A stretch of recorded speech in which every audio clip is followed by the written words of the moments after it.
The coffee dispenser on Station Loomis 9 had been designed by a committee of 7 species, which explained why it produced something that looked like motor oil and tasted like regret. Captain Marcus Webb stared at the dark liquid pooling in his cup, then at the departure schedule for Crasher Prime. In 6 hours, he'd be on a transport to the most militarized world in known space, attempting to negotiate with beings who considered intimidation a language and violence an art form. "You look like you're contemplating your own funeral," Lieutenant Chen said, appearing beside him with her own cup of the station's terrible coffee. "I'm contemplating how to avoid having one. The briefing materials on Crashari culture are basically a list of ways to die with varying degrees of dishonor." Marcus took a sip and grimaced. "Why did Command choose me for this? I'm a logistics officer. My greatest accomplishment is optimizing supply routes." "You also talked down that Viridian trade dispute by accidentally insulting both parties equally, which somehow made them laugh and agree to mediation. That was luck. Command calls it unconventional diplomatic instincts. Also, you're expendable." Chen smiled without humor.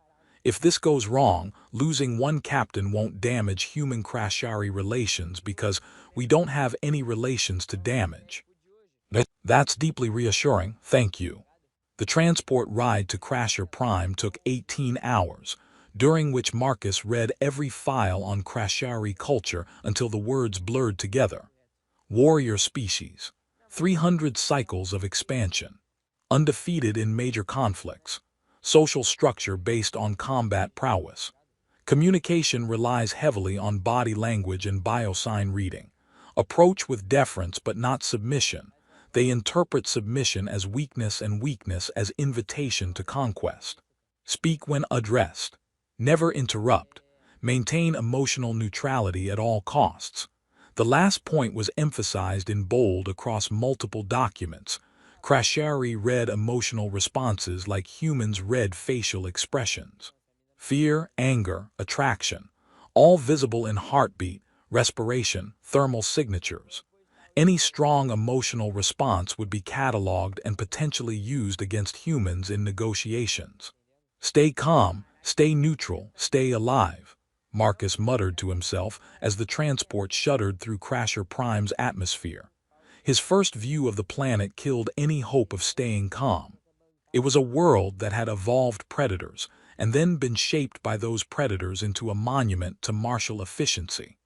Massive fortresses rose from volcanic plains, their obsidian walls drinking light. Training grounds stretched for kilometers, filled with warriors practicing with weapons that looked designed to cause maximum theatrical violence. The landing platform radiated heat through Marcus's boots. The gravity pressed down on him like a disapproving hand, and the Crashari honor guard waiting for him looked like death given form and purpose. They were enormous, easily 3 meters tall, encased in segmented armor that seemed to grow from their bronze skin. Their faces were angular and sharp, dominated by eyes that burned like molten copper and mandibles that clicked in patterns his translator couldn't interpret. Each movement was precise, controlled, the economy of motion that came from absolute confidence in one's ability to kill. "Captain Marcus Webb," rumbled the lead warrior, voice like tectonic plates grinding together. "You will follow. You will not speak unless addressed. You will not touch anything. Deviation from protocol will be interpreted as aggression." "Understood," Marcus said, proud his voice only shook slightly. The fortress interior was designed by someone who viewed comfort as a character flaw, sharp angles everywhere, lighting that cast aggressive shadows, floors that radiated heat. Other Crashari passed in the corridors, each one tracking him with those burning eyes, each one radiating the same predatory certainty. Chen walked beside him, her face carefully neutral. "Remember the protocols, sir. Calm, neutral. Boring. I'm trying very hard to be the most boring human in history." They entered a massive circular chamber with walls rising into shadow. Weapons mounted on pedestals surrounded a central platform, trophies from conquered civilizations, Marcus realized with a sinking feeling. Each one a reminder that the Krashari collected victories like some species collected art. And on that platform stood Warlord Keshvara. The briefing hollows hadn't prepared him. They'd shown her service record, 43 cycles undefeated, veteran of campaigns that broke civilizations, supreme commander of fleets that made empires surrender at the sight of them. But hollows couldn't capture presence. She was larger than the other Krashari, her armor more ornate but somehow more menacing for it. Scars visible on her bronze skin told stories of battles survived and enemies destroyed. Her eyes burned brighter, hotter, more intense. But it was the way she occupied space that hit Marcus hardest, like a gravity well, pulling all attention toward her whether you wanted to look or not. "The human," she said, her voice deeper than the others, more controlled. "A weapon kept sheathed until needed. Step forward." Marcus walked toward the platform, fighting every instinct screaming at him to run. Each step felt heavier than the last. He stopped at what he hoped was a respectful distance, trying to remember the protocols about eye contact. Direct gaze is challenge. Looking away is submission. Find the impossible middle ground. Keshvara descended from the platform with liquid grace, predatory and precise. She began circling him slowly, and Marcus kept his eyes forward, his heart hammering so hard he was certain she could hear it. She leaned in close enough that he could smell ozone and heated metal. Her mandibles clicked rapidly. "Your heart rate is elevated, respiratory rhythm erratic, thermal signature indicates fear response." She moved behind him, her presence like heat against his back. "You are afraid." "Yes," Marcus said, because the briefing had been explicit. Never lie to Krashari, they read biosigns better than medical scanners. "Good. Fear is wisdom." She completed her circle, facing him again, those burning copper eyes boring into his. "Your species wishes to negotiate passage through our territory. You offer technology exchange, cultural cooperation." She leaned closer, her face inches from his, her presence overwhelming every sense. "Tell me, human, why should the Krashari, who have conquered 100 systems, care what a species that has barely left its own planet has to offer?" This was the moment. The entire negotiation balanced on his answer. Marcus had memorized the response crafted by the diplomatic corps, weeks of careful wording designed to project confidence without arrogance, respect without submission. He opened his mouth to deliver it. Keshvara leaned in even closer, her heat radiating against his skin, her burning eyes filling his vision, her sheer, overwhelming presence crushing his carefully maintained composure like a physical force. Marcus's brain short-circuited. "You're so sexy," he blurted out. The chamber went silent, not peaceful silence, detonation silence. The honor guard's hands moved toward weapons. Chen made a sound like a dying animal. Somewhere in the fortress, Marcus was certain, alarms were about to sound. Keshvara froze. Her burning eyes widened fractionally. Her mandibles stopped their constant clicking. For 3 heartbeats that felt like 3 years, she stared at him in absolute stillness. Marcus's life didn't flash before his eyes. Instead, his brain helpfully cataloged all the ways a Krashari warlord could kill him, ranking them by how embarrassing they'd be to explain to his family. Then Keshvara did something Marcus had never seen in any briefing material. She laughed. It was a sharp, barking sound that echoed off the stone walls like weapon fire. Every Krashari in the room went rigid. The honor guard exchanged glances that clearly communicated what the hell just happened across all species barriers. The warlord straightened to her full towering height, those copper eyes still locked on Marcus's face. "Explain," she commanded, and there was something new in her voice. Not quite amusement, not quite threat, something else entirely. Marcus's mouth, having already committed treason against his brain, decided to continue. "You're objectively impressive, terrifying, extremely capable of ending my existence, and also—" He gestured vaguely at all of her. That, Keshvara repeated, her mandibles clicking in what might have been confusion. Look, I'm about to die anyway, so I might as well be honest. You radiate power, confidence. You move like violence given form, and somehow that's... Marcus couldn't stop talking, really attractive. Is that the wrong thing to say? That feels like the wrong thing to say. Chen had her face in her hands. The honor guard looked ready to act but frozen by uncertainty. This was clearly not in anyone's protocols. Keshvara tilted her head, studying him with an intensity that made his earlier fear seem quaint. In Krashari culture, she said slowly, each word deliberate, strength is the highest virtue. To acknowledge another's power is common. To worship it as lesser to greater is expected. She leaned down, bringing her face level with his. But to express desire for that power, to claim attraction without submission. Her mandibles spread wide. That is either supreme courage or supreme stupidity. Probably both, Marcus admitted. I'm really bad at panic situations. You face me, a warrior who has ended thousands of lives, and your fear response is to proposition me. In the worst possible way, yes. I'm aware this is not optimal diplomatic strategy.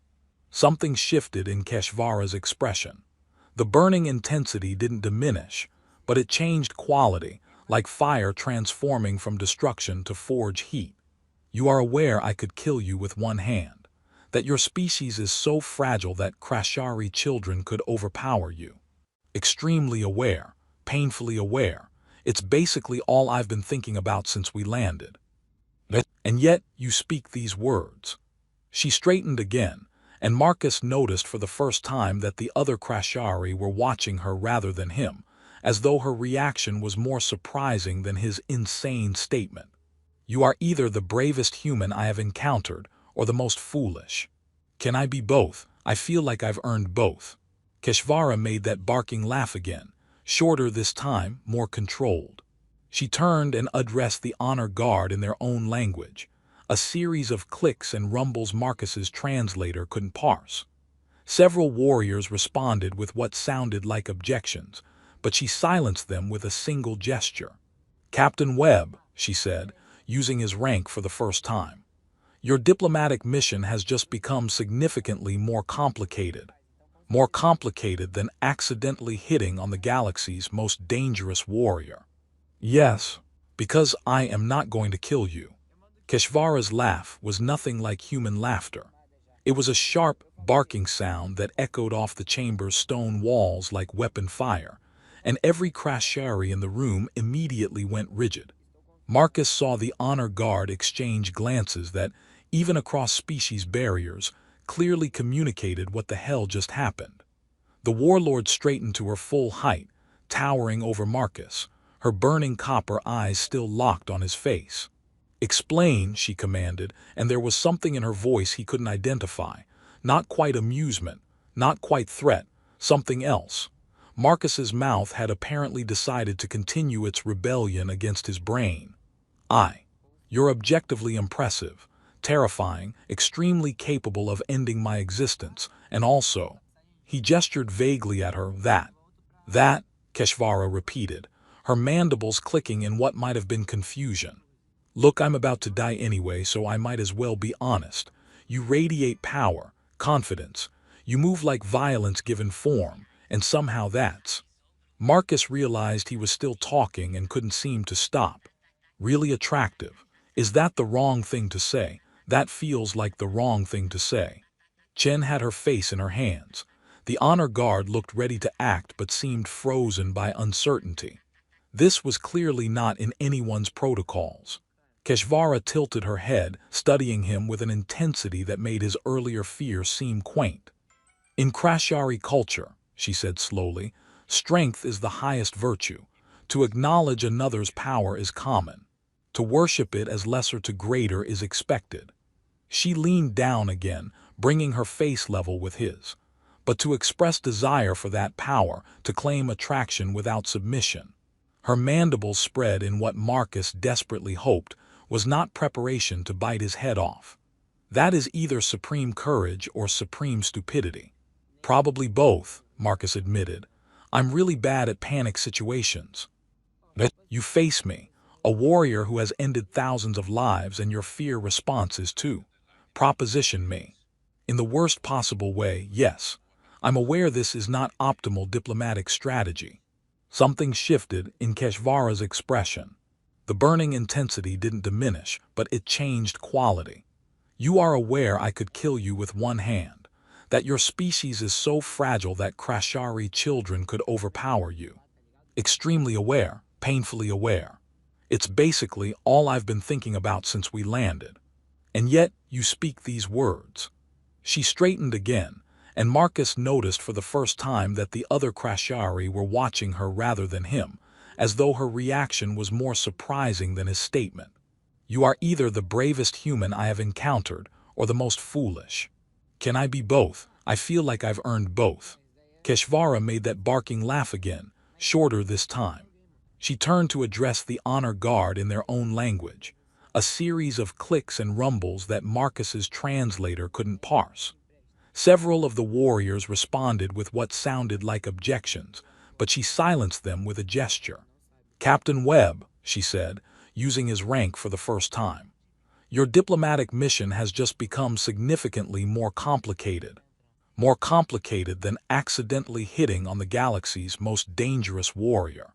Yes, because I am not going to kill you.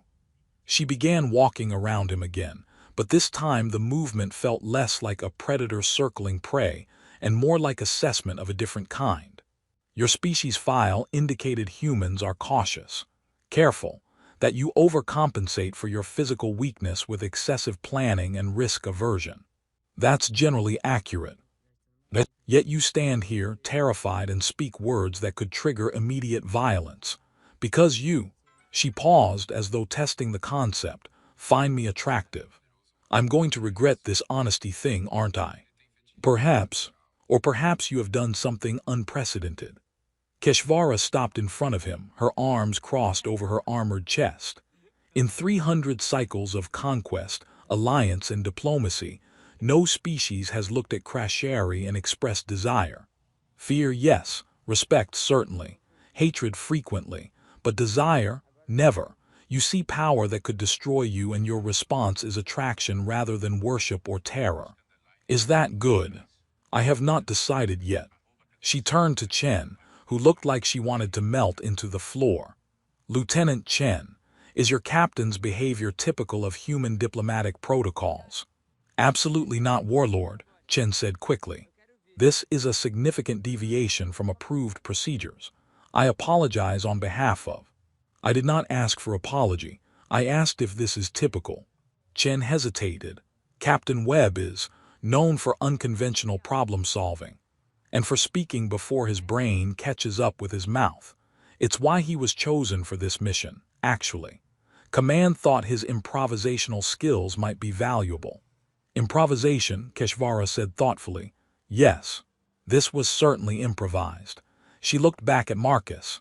Your superiors chose you because you are unpredictable. They phrased it more diplomatically, but yes. And now you have created an unprecedented situation.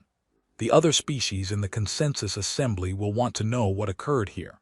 How the fearsome Krashari warlord responded to a human's advance. Marcus felt his stomach drop. I've created a political incident. You have created an opportunity. Keshvara's mandibles spread again in that unsettling expression. The Krashari are respected through fear. We are allies only because the alternative is destruction. But humans. She gestured at him. You lack the ability to be properly intimidated. You feel fear and proceed anyway. You acknowledge danger and speak truth regardless. That sounds like a nice way of saying we're idiots. It sounds like a trait that could be valuable. Come, she turned and walked toward a side passage. We will discuss your species' request for passage rights, but not here, and not with witnesses who will spread rumors faster than signal lag. Marcus glanced at Chen, who shrugged helplessly. The honor guard parted to let him follow, their expressions suggesting they thought he was walking to his execution. The passage led to a smaller chamber, more intimate but no less imposing. Weapons lined the walls, actual weapons, not ceremonial pieces. A strategy table dominated the center, covered in holographic star charts. Keshvara dismissed the guards with a gesture and waited until the door sealed before speaking. "What you said in the main chamber," she began, her back to him as she studied the star charts. "You were serious." It wasn't a question, but Marcus answered anyway. "Yes, inconveniently serious." "Inconvenient," she repeated, "because it complicates your diplomatic mission. Because it's completely inappropriate and unprofessional. And I basically just told the galactic equivalent of a queen that she's hot while trying to negotiate a trade agreement." Keshvara turned, and Marcus saw something in her expression he hadn't seen before: uncertainty. In Krashari culture, power is attractive. The strong desire the strong, but it is ritualized, controlled. Challenge leads to combat, leads to bonding. What you did. She moved closer. You acknowledged power without challenge, expressed desire without claiming superiority or accepting inferiority. I just said what my panic brain was thinking. Yes, unfiltered truth, no posturing, no games. She stopped just in front of him. "Do you understand what you've done, human? Probably started an interstellar incident. You've made me curious, and I am never curious about other species." She reached out slowly, giving him time to pull away, and placed one clawed hand against his chest, directly over his hammering heart. "Your fear is genuine. Your attraction is genuine. Both exist simultaneously without contradiction. How do humans function like this? Badly, we function badly. It's kind of our thing. And yet you've built interstellar vessels, developed quantum communications, survived your own violence long enough to reach the stars." Her hand remained on his chest, and Marcus was acutely aware of how easily those claws could pierce him. "What else are you capable of when you combine terror and honesty?" "I don't know. This is literally the most terrified and honest I've ever been." Keshvara's mandibles clicked in that rhythm he couldn't interpret. "Good. Then we are both in unfamiliar territory. Perhaps that makes us equals in this moment, despite our obvious physical disparity. Are we actually going to discuss passage rights? Or is this entire mission just going to be you psychoanalyzing my panic responses?" "Both. I am capable of multiple objectives." She removed her hand and gestured to the strategy table. "Your species wants access to the Veil Nebula routes. The Krashari control 3 major transit corridors through that region. What can humanity offer that we cannot simply take?" Marcus looked at the star charts, then at the towering warrior studying him with those burning eyes, and made a decision that his brain would probably regret. "Honestly, nothing. You could take whatever you want from us.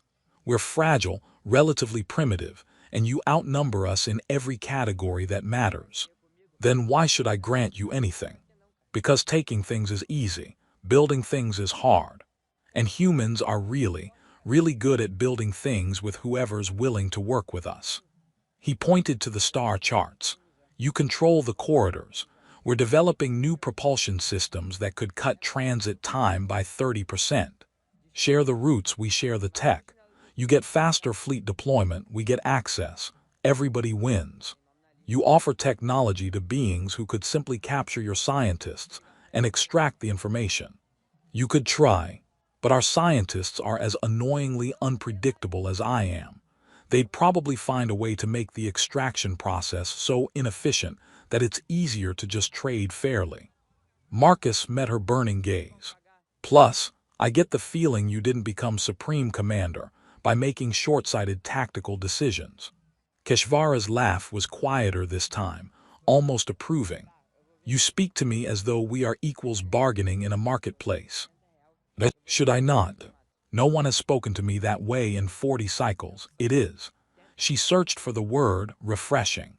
"I'll take that as a compliment and not a threat." "It is both, like everything about you, Captain Webb." She manipulated the holographic display, highlighting specific routes. "We will discuss this technology exchange in detail. But first, you will answer a question." "Okay.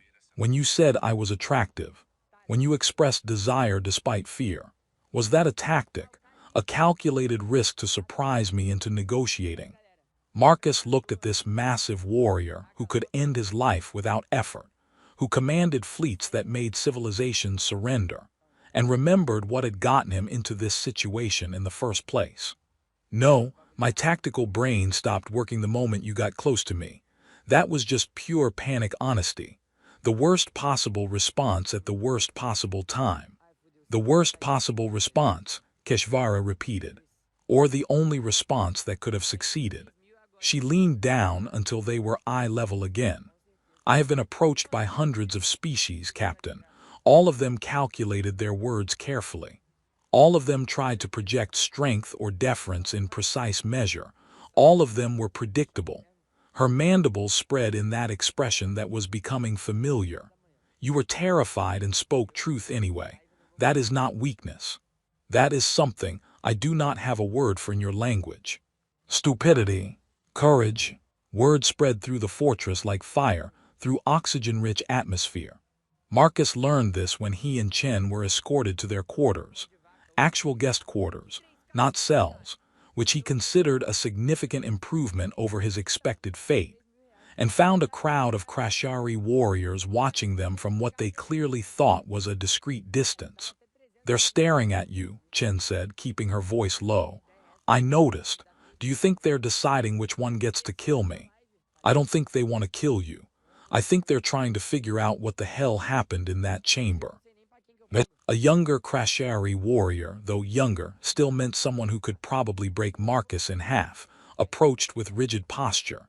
"Human, is it true you challenged Warlord Keshvara to single combat?" "What? No. I absolutely did not do that. But you spoke words of dominance to her. The others heard." Marcus's brain stuttered. That's not what happened. I said she was attractive. That's not dominance, that's just being inappropriate." The warrior's mandibles clicked rapidly, and what Marcus was learning meant confusion. "You claimed desire for the warlord without issuing challenge. This makes no sense. Welcome to being human. Nothing we do makes sense, including to us." The warrior studied him for a long moment, then barked that same laugh Keshvara had made. "The warlord is correct. Humans are unprecedented." It walked away, leaving Marcus more confused than before. "I think you accidentally became famous," Chen said. "I accidentally became something. I'm not sure famous is the right word." Their quarters were Spartan but functional, clearly designed for species with different environmental needs than Krashari. The temperature was actually tolerable, and the gravity felt slightly reduced, probably some kind of localized field generator. Marcus collapsed onto something that was probably meant to be a bed and stared at the ceiling. "Permission to speak freely, sir?" Chen asked. "At this point everyone should speak freely. Protocol is clearly dead." "What the hell were you thinking?" "I wasn't, that's the problem. I saw her, my brain melted and my mouth just kept talking." "Well, your mouth might have just revolutionized human-Krashari relations, or destroyed them. Hard to say which." Before Marcus could respond, the door chimed. Chen opened it to reveal a Krashari in different armor, more ornate, covered in markings Marcus couldn't decipher. "Captain Webb, I am Battle Commander Thrak, second to Warlord Keshvara. You will come with me." Marcus exchanged glances with Chen, then stood. "Am I being arrested?" "No. The Warlord requires your presence at the Evening Strategy Council." "The what?" "She has declared you will serve as human liaison during your stay. You will attend command briefings, observe tactical planning, and provide perspective on human capabilities." Thrak's tone suggested this was the most ridiculous thing he'd ever been ordered to do. "You will not speak unless addressed. You will not question command decisions. You will not make any more inappropriate comments about the warlord's physical appearance." Thrak's mandibles spread in what might have been amusement. "That was not in my instructions, but yes. Refrain from that as well." The Strategy Council met in a massive chamber filled with holographic displays showing star systems, fleet positions, resource allocation, and threat assessments. A dozen Krashari commanders stood around the central table, all of them radiating the same controlled violence that seemed to be their species' default state. Keshvara stood at the head of the table, and when Marcus entered, every eye turned to him. The silence was profound and uncomfortable. "Captain Webb," Keshvara said, her voice formal, "you will observe our tactical planning. You may ask questions, but only after I have given permission. Understood?" "Yes, Warlord." "Good.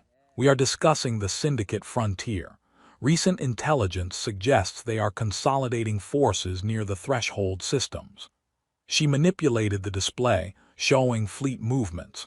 Battle Commander Thrak believes this indicates preparation for expansion into disputed territory. Commander Vekthara believes it is defensive positioning in response to our increased patrols. "Captain Webb, what would humans do in this situation?" Every Krashari at the table turned to stare at him. Marcus's brain scrambled for an answer that wouldn't sound completely idiotic. Humans would probably panic and send 17 different fact-finding missions that all contradicted each other. Several mandibles clicked in what might have been surprise. Keshvara's eyes glinted. And then someone would make a unilateral decision that nobody agreed with, which would somehow accidentally work, and we'd all pretend it was planned that way from the start. One of the commanders made a sound like grinding stone. "This is your species' tactical doctrine." "I wouldn't call it doctrine, more like organized chaos with good intentions. And yet your species survives." "We're very good at improvising, also at not knowing when to quit." Keshvara was watching him with that intense focus again. "What would you do about the Syndicate positioning?" "Me personally, I'd send a small diplomatic envoy to ask them directly what they're doing. If they're planning expansion, they'll lie about it. If they're being defensive, they'll probably tell the truth because defensive positioning isn't aggressive. Either way, you learn something without committing to military response." The silence that followed was different, contemplative rather than shocked. "Humans solve problems by asking questions," Commander Vekthara said slowly. "We solve problems by trying everything until something works. Asking questions is usually faster than shooting first." "But what if they lie?" Thrak demanded. "Then you know they're hiding something, which is information. Also, humans are pretty good at telling when someone's lying because we do it constantly to each other." Keshvara's laugh echoed through the chamber. "Your species is either brilliant or insane." "Both, definitely both." The strategy session continued for another 2 hours, and Marcus found himself contributing more than he expected. The Krashari commanders started directing questions to him, testing his reactions, comparing human and Krashari approaches to logistics, supply lines, threat assessment. His answers were probably terrible by military standards, but they seemed genuinely interested in his perspective. When the session finally ended, Keshvara dismissed the other commanders and gestured for Marcus to remain. "You performed adequately," she said once they were alone. "That's the nicest way anyone's ever said I didn't embarrass myself. Your insights are limited by lack of tactical training, and your species' generally chaotic approach to warfare. But you think differently than Krashari. That has value." She moved closer, and Marcus fought the urge to step back. "The other commanders are confused by my decision to keep you close. Some believe I am testing whether humans can be useful allies. Others think I am planning to use you as leverage in negotiations." "And what's the actual reason?" "I told you, you made me curious." She tilted her head. "You face me without ritual, without calculation. You speak honestly even when honesty is dangerous. I want to understand if this is uniquely yours or a human trait. If it is the latter, humanity becomes significantly more interesting as potential allies. And if it's just me being weird, then you are an amusing anomaly I will release back to your people once negotiations conclude." She paused, her mandibles spreading slightly. "But I suspect it is not just you. The way Chen defended you, the way your superiors chose you despite your lack of diplomatic training. Humans select for chaos. You reward unpredictability. It is the opposite of everything Krashari culture values. Is that bad? I have not decided yet, but it is compelling. She reached out and placed her hand on his shoulder, a gesture that felt almost gentle despite the claws. You will continue attending strategy sessions. You will dine with my command staff. You will help me understand humanity beyond the dry facts in diplomatic files. That sounds like I'm being kept as a pet human. You are being kept as a liaison. Whether you become a pet depends entirely on how irritating you prove to be. Marcus couldn't tell if she was joking. Her expression was unreadable, but there was something in her eyes that might have been amusement. For the record, he said, you're still terrifying. Good. I would hate to lose my intimidation factor simply because one human finds me attractive. Oh, you haven't lost it. I'm terrified and attracted simultaneously. It's very confusing. Welcome to how I feel about your entire species. She removed her hand from his shoulder. Return to your quarters. Tomorrow you will observe combat training. It will help you understand Krashari culture. Will I be participating in the combat training? Do you want to? Absolutely not. I value my bones being inside my body. Wise, you will observe only. Her mandibles clicked in that rhythm he still couldn't interpret. Rest well, Captain Webb. You have survived your first day on Crasher Prime. Not many species can claim that distinction. Combat training turned out to be exactly as terrifying as Marcus had imagined. He stood in an observation gallery, overlooking a massive arena where Krashari warriors practiced with weapons that looked designed by someone who really hated the concept of safety regulations.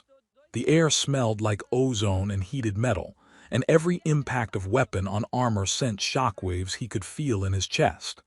They start training at 3 solar cycles, Keshvara said, standing beside him. She'd appeared without warning, which Marcus suspected was her favorite way to appear.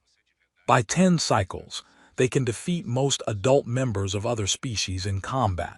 That's horrifying. That is survival. Crasher Prime is not a gentle world. Those who cannot fight do not survive to reproduce. She gestured to the arena below, where 2 warriors were engaged in what looked like a fight to the death but was apparently just sparring. Strength is not merely cultural preference. It is biological imperative. And humans? Humans are weak, fragile. You lack natural weapons, armor, significant size advantage. She glanced at him. Yet you survived your own world and reached the stars. How? Stubbornness. Also, we invented weapons that compensate for our inability to bite through armor plating. Your species' talent for weapon development is documented. But I think there is more. She turned to face him fully. Yesterday, Commander Thrak asked me why I am investing time in understanding you. He believes humans are too weak to be valuable allies, too primitive to offer meaningful technology exchange. What did you tell him? I told him that underestimating humans would be tactically inadvisable, that any species capable of surviving their own violence long enough to achieve interstellar travel has qualities worth understanding. Her burning eyes studied him. I also told him that sometimes the most dangerous warriors are not the strongest, but the ones willing to continue fighting when logic says they should surrender. That's definitely humans. We're terrible at knowing when to quit. Yes, I'm beginning to see that as advantage rather than flaw. She gestured to the arena. Observe the match. What do you see? Marcus watched the 2 warriors circling each other. They're evenly matched. Similar size, same armor type, comparable weapons. Neither has a clear advantage. And therefore, the fight could go either way. It's going to come down to who makes the first mistake. Exactly. In Krashari culture, such matches are decided by endurance. Both warriors will fight until one can no longer continue. It may take hours. She paused. What would humans do? Marcus thought about it. We'd probably try to change the parameters. Find a way to make the fight unfair in our favor. Introduce an unexpected element. Cheating. Creative problem solving. There is a human saying I found in the cultural database. If you find yourself in a fair fight, your tactics suck. Marcus laughed. That sounds about right. Krashari do not think this way. We value honor in combat, fairness, testing oneself against worthy opponents. She looked at him. But watching you yesterday, listening to your suggestions in the strategy session, I wonder if honor is a luxury species like yours cannot afford. We have honor, we're just flexible about when it applies. Flexible, Keshvara repeated. Yes, that is very human. She turned back to the arena. The commanders are talking. They believe I am keeping you close to gather intelligence on human military capabilities. Are you? Partially. But mostly I am trying to understand what makes you different. Why you looked at me yesterday and spoke without calculation. Why your fear did not prevent honesty. She was quiet for a moment. In 300 cycles of command, no one has surprised me the way you did. I have faced down rebellions, negotiated with a dozen species, survived assassination attempts. But I have never had someone express desire without dominance or submission. It was disorienting. I'm sorry. Do not apologize. Disorientation can be valuable. It means my assumptions were wrong, which means I was operating with incomplete information. She glanced at him again. You said yesterday that you found me attractive. Do you still? Marcus's heart rate immediately spiked, and he knew she could read every biosign. Yes, though I'm working very hard not to blurt that out in tactically inappropriate situations. And if the situation were tactically appropriate, I would. Keshvara's mandibles spread in what he now recognized as amusement. You are confused. You are distracted today, she said during a briefing about supply line optimization. The other commanders had left, leaving them alone in the strategy room as had become routine. Just tired. Your days are about 3 hours longer than Earth standard. My sleep schedule is still adjusting. Humans require extensive sleep. Another weakness. She manipulated the holographic display, pulling up data on human biology. 8 hours per cycle, more if injured or stressed. Krashari need only 4. Great, we're weak, fragile, and sleepy. Really selling my species here. You are also innovative, persistent, and apparently incapable of staying afraid of things that should terrify you. She glanced at him. Case in point, you are no longer frightened of me. Marcus realized she was right. Somewhere in the past 3 weeks, the constant low-level terror had faded into something more like respect mixed with caution. Should I be? Yes, I have killed beings far more threatening than humans without hesitation. My reputation is built on decisive violence. She moved closer, and Marcus's heart rate picked up, though not entirely from fear anymore. But you look at me and see something other than a weapon. I am still attempting to understand what. I see someone who's incredibly competent, terrifyingly powerful, and who laughs at my terrible jokes about supply logistics. Your jokes are not terrible. They are merely incomprehensible to anyone who has not spent extensive time studying human communication patterns. Her mandibles clicked in that pattern he'd learned meant amusement. The other commanders think I am using you to gather intelligence for eventual conquest of human space. Are you? No, I am using you to understand whether humans can be trusted as long-term allies. There is a difference. And your conclusion? Keshvara was quiet for a moment, studying him with those burning copper eyes. I think humans are dangerous precisely because you do not recognize your own danger. You face overwhelming force and negotiate. You encounter species that could destroy you and offer partnership. You look at warriors evolved for combat and express attraction. She reached out and placed her hand on his shoulder, the gesture becoming familiar. You are too naive to be properly intimidated, and that makes you unpredictable. Unpredictability can be advantage. That's the nicest way anyone's ever called me stupid. I did not call you stupid. I called you dangerously honest in ways that disrupt expectations. She squeezed his shoulder slightly, careful of her strength. The passage rights have been approved by the Krashari High Council. Your mission is successful. You may return to your people whenever you choose. Marcus felt something sink in his chest. Oh, you are disappointed. Your thermal signature dropped and your posture shifted. She tilted her head. You wish to remain. I may be. I mean, I've learned a lot. About Crasheri culture. About interspecies cooperation. About how to not die when surrounded by warriors who could kill me accidentally. You have learned, I have learned. Perhaps there is value in continuing this exchange. She removed her hand from his shoulder. I could request that you remain as permanent liaison. Your government would likely approve, as it provides continued access to Crashari military and political intelligence. And you'd be okay with that. Having a human constantly asking questions and making bad jokes during strategy sessions. I have become accustomed to it. The briefings are less tedious when you interrupt with observations about how humans would solve the same problem through collective panic and improvisation. Her mandibles spread in that expression that still made his heart skip. Also, you are useful for understanding human tactical psychology and occasionally amusing. High praise from someone who described humor as inefficient social bonding. I am revising my assessment. Humor may have tactical applications I had not considered.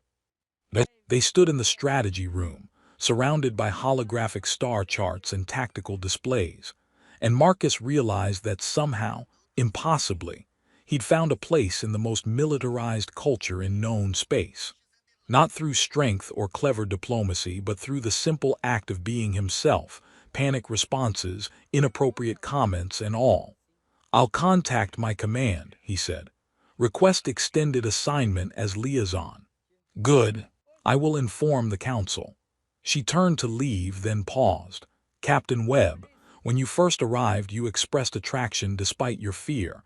That attraction, does it still exist? Marcus's heart hammered. 3 weeks of relatively normal interaction had lulled him into forgetting that she could read every biological response. Yes, even though you are no longer afraid. Especially because I'm no longer afraid. Now I can appreciate the whole terrifying package without my brain screaming at me to run. Keshvara's laugh echoed through the chamber. You are possibly the strangest being I have encountered in 43 cycles of service.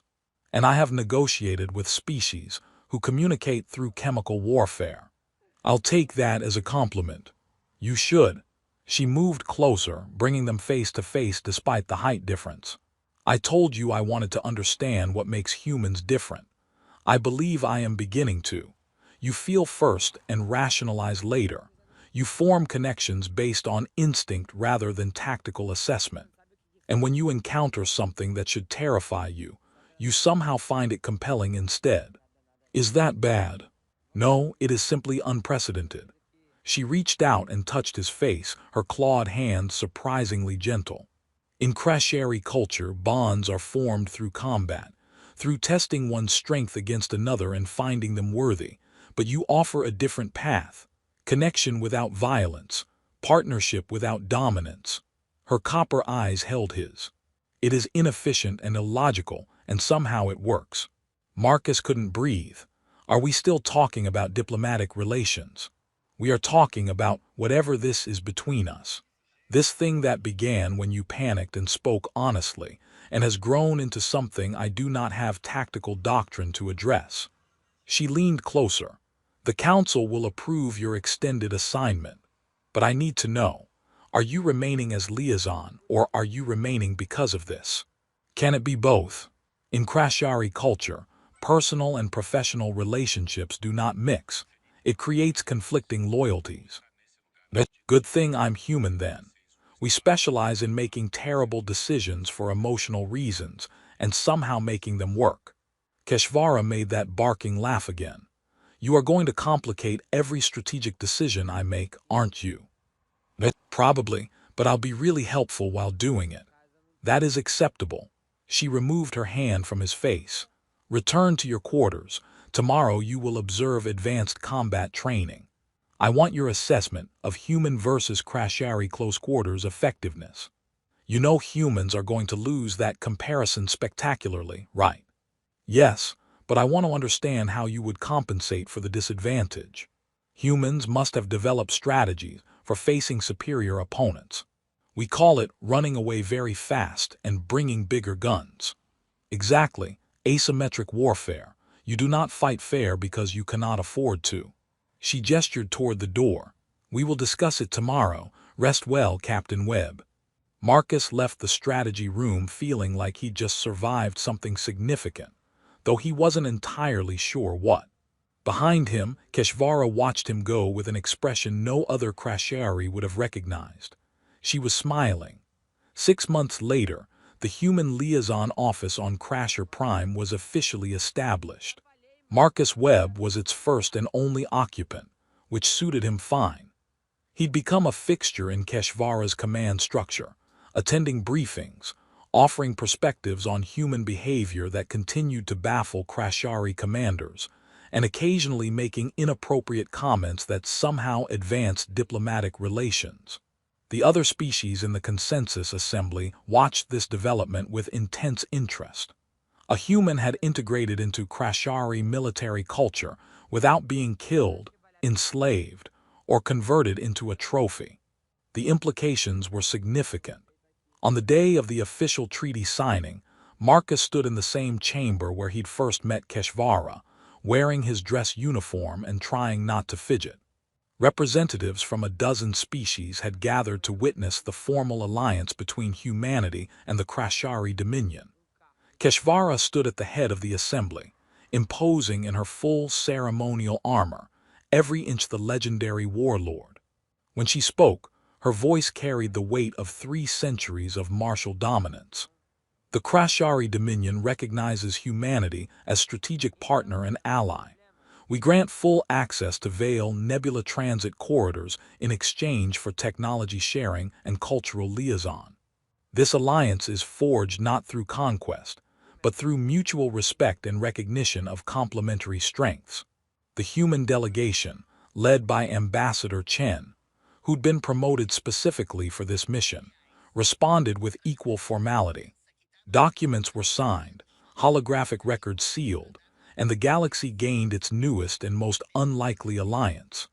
Afterward, during the reception, Marcus found himself cornered by delegates from 3 different species, all asking variations of the same question. How did you do it? I panicked and said something inappropriate, he explained for the 5th time. It worked out through sheer luck. Luck, said a Silun diplomat, its bioluminescence pulsing skeptically. You faced the most feared warrior in known space, and your luck resulted in comprehensive alliance. Humans are more tactically sophisticated than your files suggest. Or we're just really good at stumbling into success, while having no idea what we're doing. Keshvara appeared beside him, and the other delegates suddenly remembered they had pressing business elsewhere. She watched them scatter with evident amusement. You are still telling them it was accident, she said. Because it was. Perhaps, but the result was deliberate on my part. She gestured to a quieter corner of the reception hall. Walk with me. They left the crowd behind, moving into one of the fortress's observation galleries. The view showed Crasher Prime's volcanic plains lit by the setting binary suns, painting everything in shades of amber and red. 6 months ago, Keshvara said, you arrived on this world convinced you would fail. Convinced your species was too weak, too primitive to negotiate with Crashari. And you were correct, traditional negotiation would have failed. Your diplomatic corps was preparing offers we could have simply taken by force. Not exactly inspiring confidence in my people's tactical planning. But then you did something unprecedented. You panicked and spoke truth. You saw me not as political obstacle or military threat, but as... She paused. What did you say, attractive? Sexy? I believe the exact word was sexy. Yes, that word. Her mandibles clicked in amusement. It disrupted every protocol, violated every diplomatic norm, and created a connection that transcended standard alliance frameworks. Because you offered something no other species has, honesty without calculation. Marcus looked out at the volcanic landscape. I've been thinking about that. about how this all started with complete panic and somehow became this. He gestured vaguely at the fortress, the alliance, everything. Most humans would say I got incredibly lucky, but I think maybe there's more to it. Explain. Humans are good at forming connections quickly. We trust fast, bond faster, and commit to relationships before logic says we should. It's probably an evolutionary thing. We needed strong social groups to survive. But it means we can build alliances that other species would take decades to develop. Because you feel first and rationalize later. Exactly. We meet someone, decide if we like them, and then figure out the logical reasons why afterward. It's backwards from how most species operate, but it works for us. Keshvara turned to face him fully. And when you met me, when you looked at a warrior who had ended thousands of lives, who commanded fleets that made civilizations surrender, what did you feel? Marcus met those burning copper eyes without flinching. I felt terrified and fascinated and attracted, all at the same time without any of those feelings canceling out the others. And now, after 6 months of proximity, of learning Krashari culture, of understanding exactly how dangerous I am, all of that still, plus respect, and something else I don't have a good word for, he smiled. Also, your sense of humor has really improved. That joke you made about the syndicate ambassador last week was actually funny. It was tactical mockery designed to establish social dominance. See, you're learning from humans already. We call that a sick burn. Keshvara's laugh echoed through the observation gallery. You are impossible, Marcus Webb. You face beings evolved for combat and make jokes. You attend strategy sessions for warfare planning and suggest asking nicely instead of shooting. You look at the most militarized culture in known space and see opportunities for friendship. Is that bad? No, it is very, very human. And I have learned something in these 6 months. Your species' greatest strength is not technology or adaptability, or even your stubborn refusal to quit when logic says you should surrender. She moved closer, and Marcus's heart rate immediately spiked, which she definitely noticed. Your greatest strength is the courage to connect despite fear, to reach across impossible differences and offer partnership instead of conflict. But we're also pretty good at making terrible decisions for emotional reasons. Yes, like remaining on a fortress world as liaison to a warlord who could kill you accidentally. Her mandibles spread in that expression that had become dear to him. Why did you stay, Marcus? The truth. He took a breath. Because somewhere between panic and diplomacy, I realized I didn't want to leave. Because you challenged me to be honest, and honesty meant admitting that I'd rather be here, terrified and fascinated and completely out of my depth, than anywhere else in the galaxy. That is tactically inadvisable. Probably, but I'm human. We specialize in tactically inadvisable emotional commitments. Keshvara reached out and took his hand in hers, her clawed fingers gentle despite their deadly potential. I told you when we met that I wanted to understand what makes humans different. I have my answer now. You are different because you dare to feel openly in a galaxy that has forgotten how. Because you look at power and see not just danger, but possibility. And you, what did you learn about yourself? That 300 cycles of command have made me very efficient and very lonely. That I have forgotten what it means to connect with someone who sees beyond the warrior. That when a frightened human looked at me and spoke his truth, I felt something I had not experienced in decades. She squeezed his hand carefully. Curiosity, and beneath that, hope that perhaps connection is still possible for someone like me. Someone like you meaning a legendary warlord with a kill count that makes small wars look peaceful. Yes, that someone. Marcus stepped closer, closing the distance between them as much as their height difference allowed. For the record, I still find you terrifying. You could end my life without effort, command armies that could conquer my entire planet, and you read my emotional responses like they're written in large print. And yet you stay. And yet I stay. Because terror and attraction aren't mutually exclusive. Because you're fascinating and dangerous and you laugh at my terrible jokes. Because in 6 months, you've become the most important person in my life, and I'm okay with how terrifying that is. Keshvara leaned down, bringing them face to face. Your heart rate just spiked dramatically. Your thermal signature indicates emotional intensity. You are afraid and hopeful in equal measure. Yeah, that sounds about right. Good, because what I am about to do is unprecedented in Krashari culture. We do not form bonds without combat. We do not express affection without dominance rituals. We do not. She paused, kiss. Then maybe it's time for some human influence in Krashari traditions. She closed the remaining distance, and Marcus discovered that kissing someone with mandibles required creativity and trust in equal measure. It was awkward and strange and somehow perfect, a fusion of human emotional directness and Krashari precise control. When they finally pulled apart, Keshvara made a sound he'd never heard before, something between a laugh and a rumble of contentment. That was highly irregular, she said. Welcome to humanity. We specialize in highly irregular expressions of affection. I am beginning to appreciate that. She kept her arms around him, a gesture of protection and possession that made him feel simultaneously safe and claimed. The other commanders will have questions about this development. What will you tell them? That I am conducting extended cultural research into human bonding practices. That understanding humanity requires direct observation of their emotional processes. That this alliance benefits from deep interpersonal connections between species. All of which is technically true, but also complete tactical justification for dating me. Yes, I am learning from human diplomatic practices.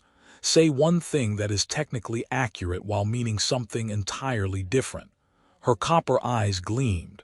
Am I doing it correctly? Perfectly. You're going to be a terrible influence on Krashari's straightforward communication. Good. Perhaps it is time my people learned that efficiency is not the only virtue. That connections formed through emotion rather than calculation have their own kind of strength. She looked down at him, and he saw something in her expression he never thought he'd see from the galaxy's most feared warrior. Tenderness. You have changed me, Marcus Webb. You and your species with your emotional chaos and your courage to feel despite danger. You have taught me that power and vulnerability can coexist. And you've taught me that fear doesn't mean you can't connect. That being terrified of someone doesn't mean you can't care about them. That sometimes the bravest thing you can do is admit what you feel, even when, especially when, it's completely inappropriate. Keshvara pulled him closer, mindful of her strength, and Marcus rested against armor that had seen countless battles. Outside, the binary sun set behind volcanic mountains, painting the sky in colors that didn't exist on Earth. Inside, a human and a Krashari stood together, improbable and impossible and absolutely real. Stay with me, Keshvara said quietly. Not as liaison, not as cultural observer. Stay because you choose to, despite every logical reason you should not. That's the easiest decision I've made since I accidentally hit on you 6 months ago. Her laugh echoed through the observation gallery, and somewhere in the fortress, Krashari warriors who had served with her for decades paused in confusion. Their warlord was laughing. Again. The human was clearly some kind of dangerous influence. They had no idea how right they were.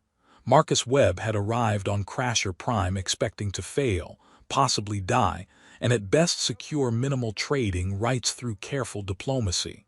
Instead, he'd panicked, said something completely inappropriate, and accidentally revolutionized human Krashari relations through the simple act of being honest about what he felt. Sometimes the best strategy is no strategy at all. Sometimes courage means speaking your truth even when your brain is screaming at you to shut up. And sometimes